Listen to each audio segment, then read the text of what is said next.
So guys, अगर आपकी Dubai की फ़्लाइट है या आपकी कहीं से भी दिल्ली एयरपोर्ट से फ़्लाइट है तो एक चीज़ का ध्यान वो रखना कि आपकी रिपोर्ट में कुछ भी हिंदी में ना लिखा हो अगर आप दुबई की तरफ जा रहे हो तो। So guys, let me introduce you my host. और ये मुझे अकेले ही यहाँ पर होस्ट कर रहे हैं आज, क्योंकि और कोई गेस्ट यहाँ पर है नहीं। His name is Hasan and he is the one who is going to host me, and I told him to bring any Egyptian food. I'm not going outside because I'm very tired, so he bring this is mahshi. It's filled with rice, and this is soup, yes, and he's also going to provide Egyptian tea, right? Egyptian tea, yeah. So let's try my first Egyptian food which is recommended by him, and I'm pretty sure it will be good. Enjoy. Thank you. Bye-bye. So let's try this Egyptian soup. पता नहीं किस चीज़ का बना हुआ है, कुछ बीज से इसमें।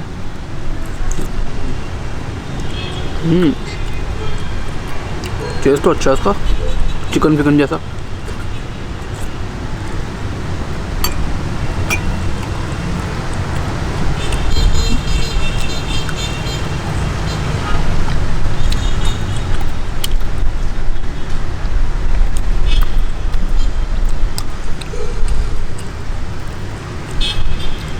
ड्राई सा है। मुझे किसी ने मेरी एक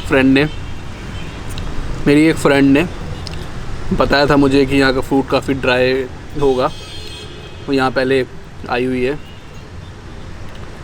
तो उसने मुझे बताया था यहाँ का फूड काफ़ी ड्राई होगा। So now I understand what she mean by dry food.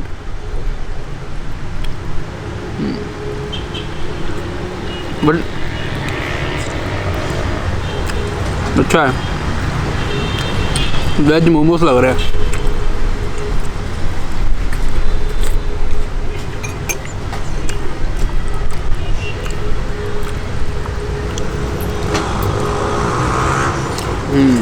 Good. महशी एंड सम सूप।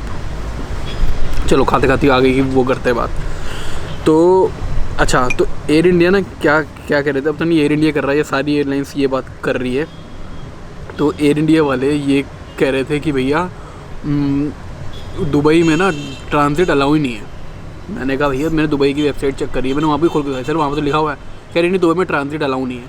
मैंने कहा ये बोलो कि आप यहाँ से अलाउ नहीं कर रहे, लेकिन दुबई में तो अलाउ है। तो मेरी काफ़ी आर्गूमेंट हुई उनसे, कह रहे नहीं दुबई में ट्रांजिट अलाउ नहीं है, दुबई अलाउ नहीं कर रहा, और फिर दुबई सब कुछ अलाउ कर रहा है।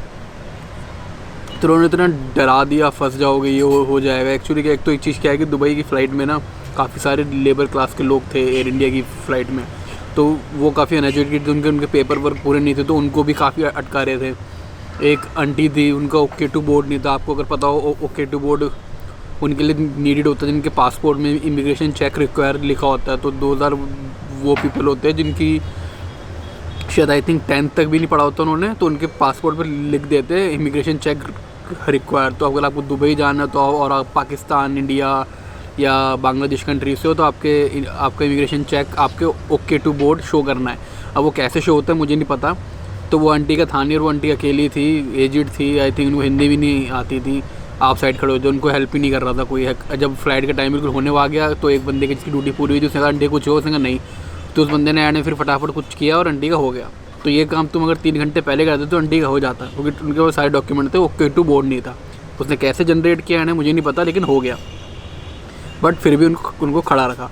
सेम मुझे रखा खड़ा कि भैया हमारे वहाँ पर दुबई में आप ट्रांजिट अलाउ नहीं हो रहा, आप जा नहीं सकते, कायरो नहीं जाओ। मैंने कहा भैया कायरो आप हटाई दो, मैं नहीं जा रहा कायरो।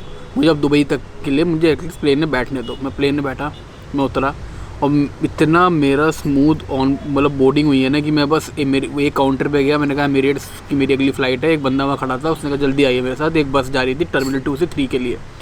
तो अगली भी जाती हूँ, थोड़ी देर बाद जाती। मैं उसने तो मुझे बस में बिठाया, बस को रोक के मैं टर्मिनल 3 में गया। वहाँ जाके मैंने सीधा पूछा एमिरेट्स काउंटर कहाँ है, खाली पड़ा था। काउंटर पे गया, उसको डॉक्यूमेंट दिखाए, उस बंदे ने सीधा करा, बोला आपका हो गया। इतनी फास्ट इमिग्रेशन में एमिरेट्स में मेरा प्रोसेस हुआ। ऑन बोर्डिंग पास मुझे मिला है, मैं जाके आराम से लॉन्च में बैठा। जब मैं अभी आपको शायद वो भी करूँ शो, या मैंने शो कर दिया, एडिटिंग के ऊपर वो करता है, डिपेंड करता है। मैंने सोचा नहीं। तो एमिरेट्स का एक्सपीरियंस मेरा इतना ज़्यादा अच्छा था कि मैं बता नहीं सकता।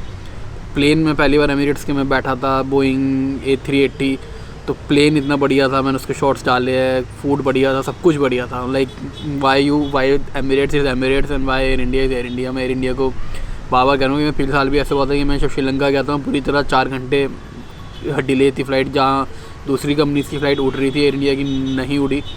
और आज ये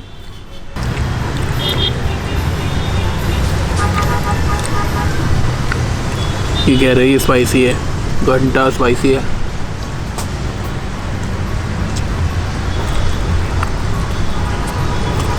हमसे आगे पूछो इंडिया में आके क्या होता है स्पाइसी। ऐसे खा जाओ तो चलो बात को वो करते ख़त्म। तो अगर आप इजिप्ट में अगर आप इजिप्ट आ रहे हैं, इजिप्ट छोड़िए, अगर आप कहीं भी जा रहे हैं और आपका दुबई से अगर आगे आपको जाना है और एयर बबल अभी तक चल रहा है और आपकी एयर इंडिया की फ़्लाइट या किसी भी कंपनी की फ़्लाइट हो, तो आप कॉल सेंटर में, हाँ मैं बताना भूल गया, मैंने कॉल सेंटर में ये बात कंफर्म करी थी कि क्या मुझे दुबई का वीज़ा चाहिए, अगर मुझे ट्रांजिट वीज़ा की मुझे नीड है, अगर मुझे आगे जाना है तो। तब उन्होंने मुझे वो बोल दिया था कि उनके कॉल सेंटर वालों ने कि नहीं सर, आपका हम एमिरेट्स के साथ हमारा वो है, टाई अप है, और हम आपका सीधा लास्ट उसमें जो भी आपकी वो है डेस्टिनेशन कायरो, बैग को वो कर देंगे थ्रू चेक इन। तो ये जब मैंने उनको बोला कि मेरे पास ये कॉल रिकॉर्डिंग तक है, तो उन्होंने बोला सर उनको कुछ नहीं पता होता। तो भैया अब आपकी टीम है, आप उनको ट्रेन नहीं किया, कुछ अपडेट चल रही है, अगर जो भी अपग्रेड चल रही है तो इसका मतलब खामियाजा फ्रॉम एपोग्लॉटिस कौन भुगतेगा? तो वो भुगतने वाले तो हम ही हैं भैया, क्योंकि बेवकूफ़ है। और लाइक मुझे नहीं पता कि बाकी लैंड वाले they are throwing attitude like वो ना, कि हम like we are people are just, खासकर जो लाइक जो एजुकेटेड पीपल नहीं थे, जो भी था वहाँ के वो लेबर क्लास जो भी ट्रैवल कर रही थी, they are just begging them कि यार हमें जाने दो। बिकॉज ऑफ कोर्स यार एक तो उनके लिए एक बार की वो लेना, फ्लाइट टिकट लेना ही मुश्किल हो जाता है, और उसके बाद उसको ये सब करवाना। बट पता नहीं यार, इतना मतलब फंसाया ना उन्होंने मुझे 2-2 घंटे तक कि भैया आप खड़े रहो, आप नहीं जाओगे आगे, आप नहीं जाओगे आगे। मैंने फिर जो टिकटें बुक कराई थी, मैं यहाँ पर पहुँचा, जैसे ही मेरे को बोर्डिंग पास मिला एमिरेट्स का, मैंने वो टिकट वो करा दी, सॉरी मैंने जो भी मेरी बुकिंग थी होटल की कैंसिल करा दी। कोई मेरा वो नहीं कटा प्राइस, मेरे 7,000 रुपये उसके नहीं गए जो मेरे उसके जाने थे, और मैं यहाँ पर पहुँच गया। मेरे को एयरपोर्ट पे मैंने सिम ली है जो मुझे काफ़ी थोड़ी महंगी पड़ी है, मुझे लगता है 10 GB वो data, 20 minute international calling and 200 minute local calling की मिली है, और उसका मुझे पड़ा है शायद 1,000 रुपये के आसपास की सिम है, जो मेरे साथ थोड़ी सी महंगी ले ली मैंने, बट एयरपोर्ट में मुझे और कुछ सोच नहीं रहा था। और सेकंड चीज़ ये कि एयरपोर्ट से जो उनकी जो कैब वाले वहाँ पर ना कोट पहन के आपको लोग मिल जाएंगे, जो आपका ना बोलेंगे सर कैब ले लो हमारे से, तो वो लोग आपसे चार्ज करते ज़्यादा है। एक बंदी आई, उसने बोला सर कैब, मैंने कहा हाँ मुझे जाना है, कहती $60। मैंने सीधा बोला टू हाई, सीधा कहती $25। मैं तो खुद नहीं पता था चार्ज कितना करना है। मैंने ऊबर करी, जो मेरा 189 इजिप्शियन पाउंड, जो कुछ बन रहे हैं मेरे $12 बन रहे थे, तो वो मैंने ली। मेरे को $13 दे रहा था, मेरे पे अभी करेंसी एक्सचेंज मैंने नहीं करवाई है। तो उस बंदे ने, वो बंदा पीछे पड़ गया, मोर मनी भी क्या, उसको अरेबिक के अलावा कुछ आती ही वो नहीं थी। यहाँ पर ये बड़ा सीन है यार, बहुत कम लोगों को इंग्लिश आती है। तो उसको मैं गूगल ट्रांसलेट में बताया जा रहा हूँ, मैंने कैसे साथ में पहुँच गया। तो उसको मैंने फिर $14 मैंने दे दिए उसको, तो अच्छा वो मान गया वो, पर वो चाहता था और मिले उसे, बड़े मुश्किल है।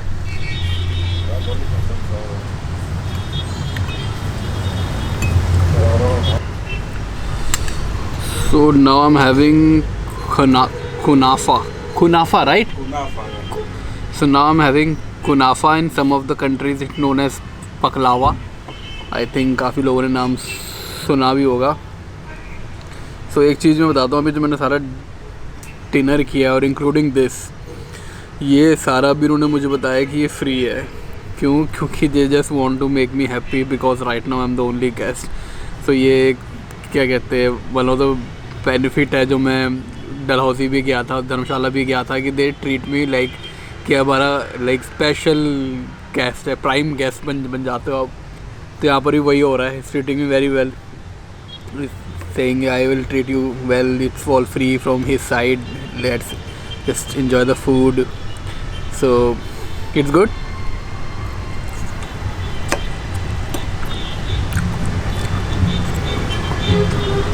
It is very very nice, very very nice. So guys, अगर आपकी दुबई की फ़्लाइट है या आपकी कहीं से भी दिल्ली एयरपोर्ट से फ़्लाइट है तो एक चीज़ का ध्यान वो रखना कि आपकी रिपोर्ट में कुछ भी हिंदी में ना लिखा हो. अगर आप दुबई की तरफ जा रहे हो तो सिर्फ इंग्लिश में होना चाहिए, अदरवाइज़ वो एक्सेप्ट नहीं करेंगे. हिंदी में अगर आपकी स्टैम्प भी लगा हुआ है तो वो कुछ एक्सेप्ट कर रहे थे, कुछ कभी कभार उन लोगों को वो रोक रहे थे कि इनका सब कुछ हिंदी में है और इनको आगे वो नहीं भेजना. तो अगर आप किसी गवर्नमेंट हॉस्पिटल से करवा रहे हैं तो इस बात का ध्यान वो रखना, आपकी रिपोर्ट प्रॉपर इंग्लिश में होनी चाहिए.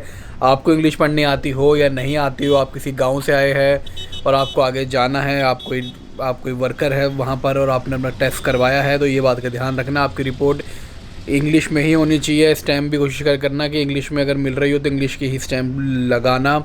एंड सिर्फ RT-PCR की रिपोर्ट ही चलेगी. आपकी होटल में अगर आप हॉस्पिटल में एडमिट थे वो कोई ऐसा कुछ नहीं चलेगा. डॉक्टर ने प्रिस्क्रिप्शन पे लिख के दिया वो नहीं चलेगा, क्योंकि मेरे सामने लोग प्रिस्क्रिप्शन मतलब डॉक्टर की वो लेके आ रहे हैं कि भैया कि हाँ इनको कोरोना नहीं, हमने वो कर लिया टेस्ट, वो ऐसा कुछ नहीं चलने वाला. अगर दिल्ली से तो पहली बार आप निकल ही नहीं पाओगे. दिल्ली की गलती से आप चढ़ भी गए तो आपको दुबई में तो पक्का ही वो देंगे रोक. तो दुबई में तो फंसना मतलब बहुत बड़ी बात हो जाएगी. तो दिल्ली से अपनी ये सब चीज़ें लेके आइएगा तो आपके काफ़ी बेनिफिशियल होगी. एंड इस बात का ध्यान रखना कि कोविड रिपोर्ट सिर्फ RT-PCR हो और किसी ICMR अप्रूव्ड लैब से प्रॉपरली इंग्लिश में होनी चाहिए और कोई लैंग्वेज में नहीं होनी चाहिए. चाहे आपको इंग्लिश आती हो या नहीं आती हो, आपकी रिपोर्ट इंग्लिश में बस होनी चाहिए. आई थिंक ये इन्फॉर्मेशन काफ़ी ज़्यादा ज़रूरी होगी. आज बहुत सारे लोगों ने ये मिस्टेक करी हुई थी. एंड काफ़ी सारे लोगों के पास होटल बुकिंग नहीं थी. वो कह रहे थे कि मैं किसी के घर जा रहा हूँ, अपने दोस्त के मैं वो जा रहा हूँ घर.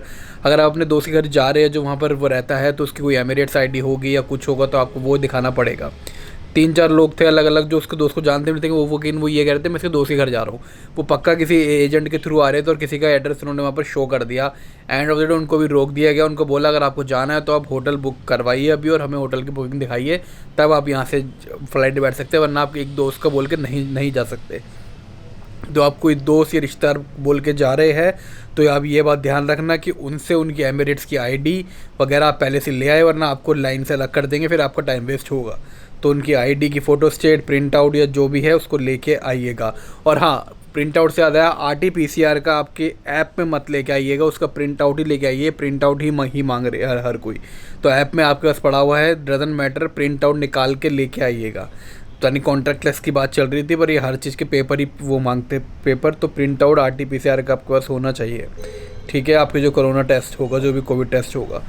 तो यही है, ये मैं बीच में घुसा रहा हूँ. उस टाइम जब मैं बताना भूल गया था तो अभी ये मैंने आखिरी शॉट से काट के ये बीच में फंसाऊँगा. इस वाले शॉट को देख लो, इन्फॉर्मेशन मैटर करती है, कहाँ बैठो ये मैटर नहीं करता.